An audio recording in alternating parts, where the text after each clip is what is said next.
Everyone, আমি physiotherapist Nasim Banu. আমার চ্যানেলে সবাইকে ওয়েলকাম জানিয়ে আজকে একটি গুরুত্বপূর্ণ বিষয় আমি আপনাদের সঙ্গে শেয়ার করতে চলেছি।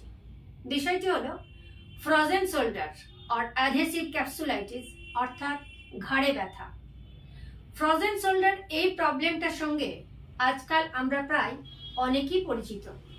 তবু আমরা জেনে নেব যে ফ্রোজেন শোল্ডার আসলে প্রবলেমটা কি কি কারণে ফ্রোজেন শোল্ডার হয় এবং ফ্রোজেন শোল্ডার হলে আমাদের কি ট্রিটমেন্ট নেওয়া উচিত এবং আমাদের কি করা উচিত। প্রথমেই বলবো, ফ্রোজেন শোল্ডার কথাটা কিন্তু কোনো মেডিকেল টার্মস নয়। বেটার টার্মস হলো অ্যাডহেসিভ ক্যাপসুলাইটিস, অর্থাৎ শোল্ডার জয়েন্ট টাইট হয়ে যাওয়া। আমাদের শরীরে মেজর জয়েন্টের মধ্যে শোল্ডার জয়েন্ট একটা গুরুত্বপূর্ণ জয়েন্ট। এই জয়েন্টের মুভমেন্ট অনেক বেশি হয়, আর প্রত্যেকটা জয়েন্ট একটা আবরণের মধ্যে থাকে ক্যাপসুল, আর এই ক্যাপসুলের মধ্যে থাকে সাইনোভিয়াল ফ্লুইড, যেটা আমাদের মুভমেন্টে হেল্প করে। আর এই ক্যাপসুলের চারপাশে মাসল, টেন্ডন এবং লিগামেন্ট নিয়ে তৈরি হয় একটা জয়েন্ট কমপ্লেক্স। আর এই শোল্ডার জয়েন্টের চারপাশে, ক্যাপসুলের চারপাশে যে মাসল, টেন্ডন এবং লিগামেন্ট যে কোনো কারণে যদি টাইট হয়ে যায়, তাহলে কি আমাদের জয়েন্টের মুভমেন্টকে হ্যাম্পার করে, ডেইলি লাইফ আমাদের রেস্ট্রিক্টেড হয়ে যায় এবং শোল্ডার জয়েন্টের অনেক স্টিফনেস এসে যায়। এই অবস্থাটাকে আমরা বলছি ফ্রোজেন শোল্ডার। এবারে বলবো ফ্রোজেন শোল্ডার হওয়ার কারণগুলো কি কি। এটা সাধারণত মেকানিক্যাল কারণ, সেরকম কিছু খুঁজে পাওয়া যায় না। তবে কিছু অ্যাসোসিয়েটেড ডিজিজ, যেমন মোস্ট কমন ডায়াবেটিক মেলিটাস, অর্থাৎ সুগারের কোনো প্রবলেম থাকলে, থাইরয়েডের কোনো প্রবলেম থাকলে, হরমোনাল কোনো প্রবলেম থাকলে ফ্রোজেন শোল্ডার হতে পারে।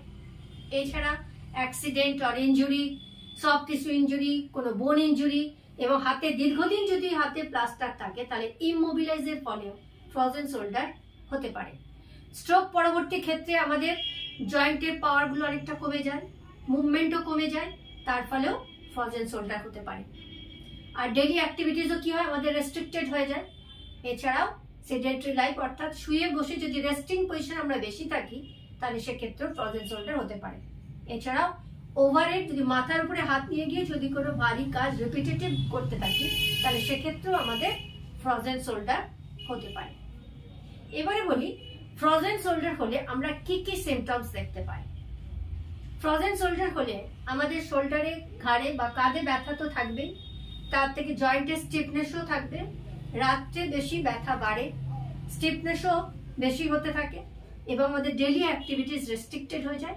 কিরকম, আমাদের যেমন চুল আঁচড়ানো, কোনো কারণে হাত পিছন দিকে নিয়ে যাওয়া, কোনো কারণে হাত মাথার উপরে নিয়ে যাওয়া, এগুলো আমরা সেরকম ভাবে করতে পারি না। এবং রাত্রে শোয়ার সময় এফেক্টেড সাইডে যদি শুয়ে পড়ি, তাহলে সেক্ষেত্রে আমাদের অনেক বেশি ব্যথা পাই। আর যদি কাপড় চোপড় পরার ক্ষেত্রেও আমাদের অনেক বেশি ব্যথা, আমরা ঘাড়ে অনেক বেশি ব্যথা অনুভব, ঘাড়ে বা কাঁধে অনেক বেশি ব্যথা অনুভব করি। এবারে বলি ফ্রোজেন শোল্ডার হলে আমাদের কি ট্রিটমেন্ট নেওয়া উচিত। ফ্রোজেন শোল্ডার হলে সাধারণত আমাদের শোল্ডার জয়েন্টের যে স্টিফনেস, টাইটনেস, সেটা কমার জন্য সেরকম কোনো মেডিসিন দেওয়া যায় না। তবে পেন কমার জন্য কিছু পেন কিলার দেওয়া হয়। আর এই কনজারভেটিভ ট্রিটমেন্টের ক্ষেত্রে কিছু ভিটামিন ডি, ভিটামিন ই এই জাতীয় মেডিসিন দেওয়া হয়। তবে আমরা এটাও জানি যে পেন কিলার যদি বেশি পরিমাণে আমরা নিয়ে থাকি, তাহলে সেক্ষেত্রে তার সাইড এফেক্ট হতে পারে। বেস্ট ট্রিটমেন্ট হলো ফ্রোজেন শোল্ডার হলে, তার বেস্ট ট্রিটমেন্ট হলো ফিজিওথেরাপি। একজন ফিজিওথেরাপিস্ট খুব সহজে ক্লিনিক্যাল অ্যাসেসমেন্টের মাধ্যমে বলতে পারে, কনফার্ম করতে পারে যে পেশেন্ট ফ্রোজেন শোল্ডারে এফেক্টেড হয়েছে কিনা।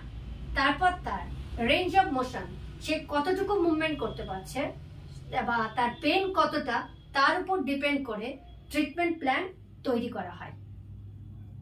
এছাড়াও আমরা কিছু ইলেকট্রোথেরাপি অ্যাপ্লাই করে থাকি, যেমন UST, IFT, laser therapy etcetera. আমরা জানি ফ্রোজেন শোল্ডার 3টে স্টেজে হয়। First stage freezing stage. এই স্টেজে কি হয়, আমাদের ব্যথা বেশি থাকে, স্টিফনেস আমাদের শোল্ডার জয়েন্টের স্টিফনেস কম থাকে।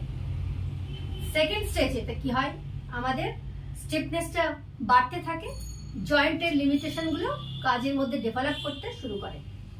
থার্ড স্টেজ টয়িং স্টেজ, পেন কমতে থাকে এবং স্টিফনেসও কমতে থাকে।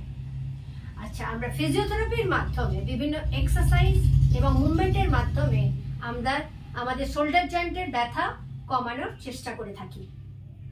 আচ্ছা, তবে এটা বলবো যে এক্সারসাইজ ফ্রোজেন শোল্ডারে এফেক্টেড হলে আমরা যে সমস্ত এক্সারসাইজ করব তার আগে 10 to 15 মিনিটস আমরা আইস কম্প্রেস করব।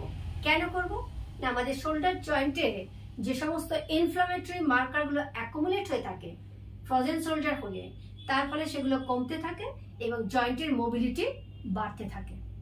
এবারে আসছি exercise. First exercise pendulum exercise. এই এক্সারসাইজটি করার জন্য আমি একটা চেয়ার বা টেবিলের সাপোর্ট নেব। সেটা কিভাবে করব, এই টেবিল বা চেয়ারের সাপোর্ট নিলাম, আনএফেক্টেড হাত টেবিল বা চেয়ারের উপরে রেখে এফেক্টেড হাত যাতে ফ্রিলি মুভমেন্ট করতে পারি সেটাই চেষ্টা করব।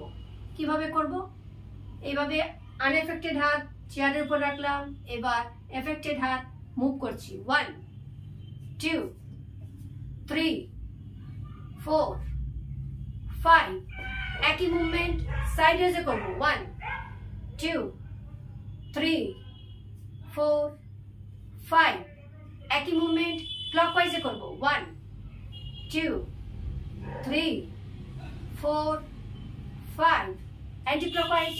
1 2 3 4 5।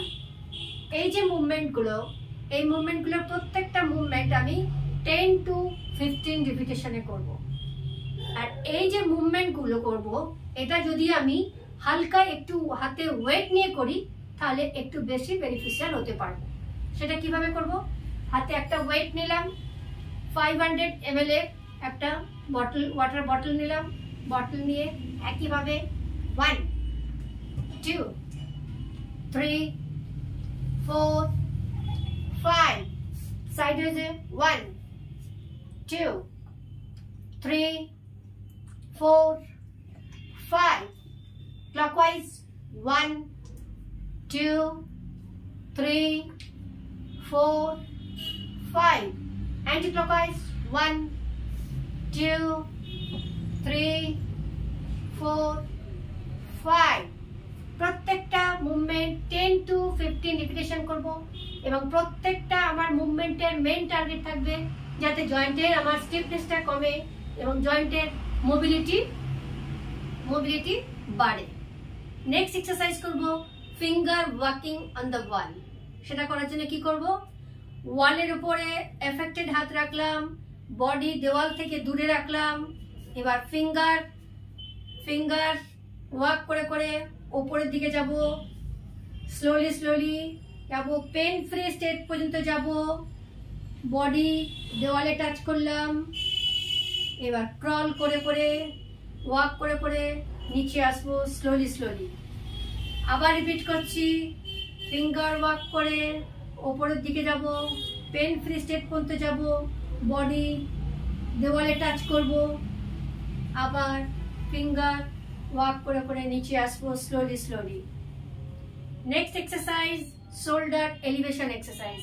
কিভাবে করব, 2 হাত ক্রস করলাম, ক্রস করে মাথার উপরে নিয়ে যাব, পেন ফ্রি স্টেট পর্যন্ত যাব এবং আস্তে আস্তে স্ট্রেচ করব। 1 2 3, slowly back.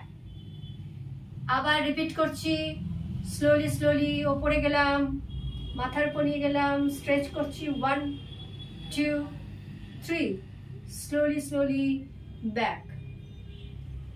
Next exercise shoulder elevation এক্সারসাইজটা করে দেখালাম। Next exercise shoulder internal rotation with towel.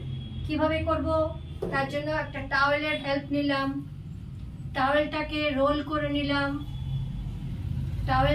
নিলাম, এফেক্টেড হাত পেছন দিকে নিয়ে গেলাম, বডি টার্ন করলাম, টার্ন করে আমি এফেক্টেড হাত দিয়ে টাওয়েলটার নিচের পার্ট ধরলাম এবং আনএফেক্টেড হাত মাথার উপরে রাখলাম।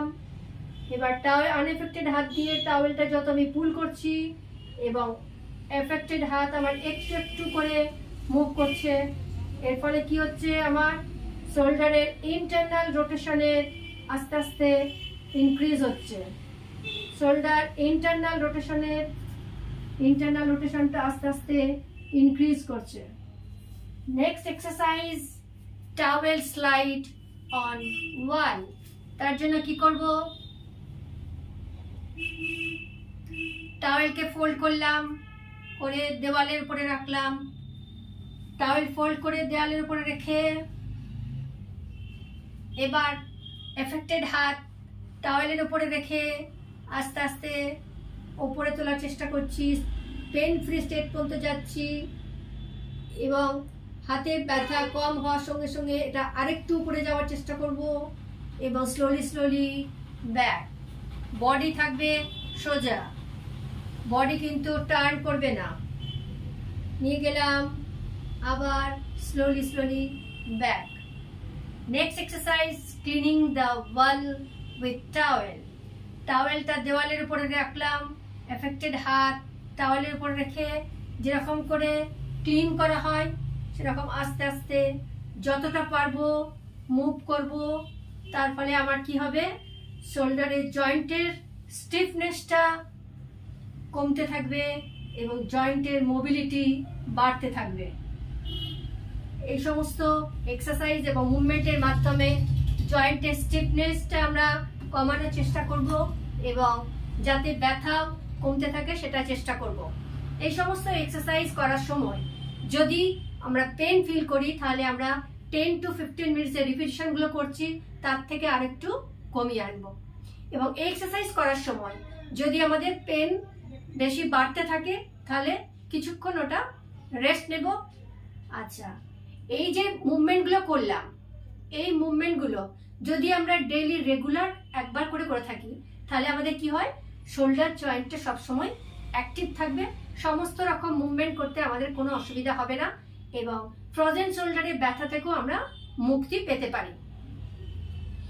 আমার এই ফ্রোজেন শোল্ডার রিলেটেড ইনফরমেশনটি যদি আপনাদের আশা করি একটু হলেও হেল্পফুল হবে, আর যদি আপনাদের ভালো লাগে আমার ইনফরমেশনটি তাহলে আমার চ্যানেলটি লাইক করবেন, শেয়ার করবেন আর কমেন্ট করবেন, যাতে পরবর্তী ইনফরমেশন আমি আপনাদের কাছে খুব সহজেই নিয়ে আসতে পারি।